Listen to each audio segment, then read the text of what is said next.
I never thought I would cry so many times in a row, or complete biostatistics homework, or rewatch old videos so often on my childhood bedroom floor as a 20-year-old. Now I'm suddenly consumed by the thought of how my textbooks and friends are 600 miles away, with the life that I worked so hard to build, only to be confused and confined with the small carry-on suitcase of clothes I thought were important enough to bring home for spring break. Looking around, it seems everyone else has it worse than I do, and I need to make peace with the fact that life is different during this pandemic. In order to do this, formally saying goodbye to the past sophomore year is crucial. The first memory I have is from August, running up the stairs of my first apartment to scream with my roommate and best friend about all of the fun we were going to have in our new home. Parties, homemade dinners, and decorations were swirling in our eager minds. Now, those rooms sit empty, noiseless, cold, with pictures taped to the walls for no one to see.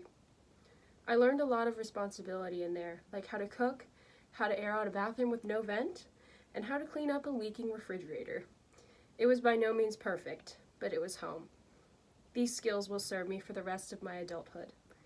To move forward, I must say goodbye to the things that kept me so busy on a daily basis that I would practically fall into bed at night. The Charge Girls Fitness Club that made me laugh and sweat every Monday and Tuesday felt more like a sisterhood and the first family I ever found on campus. My American Mock World Health Association meetings always had free pizza, which made up for the long amount of time that they lasted for. I miss petting all the future guide dogs in training as I completed my applicant process, mandated to stay home only days before I was certified as a handler. Most of all, beyond the day-to-day nuances, I'm saying goodbye to the spectacular, spontaneous moments. The ones I'll remember more than how many hours I studied and what grades I got on my midterm exams.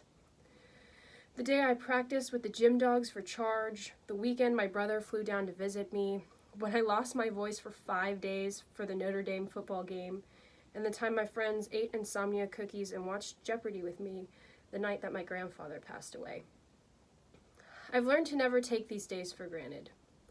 I would rather be on an overcrowded Orbit bus right now than walking around my neighborhood in a mask, but this hard occasion is a lesson for how to live in the future.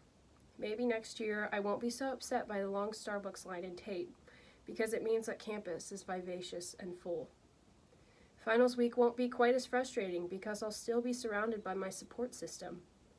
When I'm studying in Oxford in the spring, I'll be even more grateful for the privilege to travel and learn with 50 other people in the same room. By closing this chapter, I am allowing myself to yearn for a better future and a better junior year.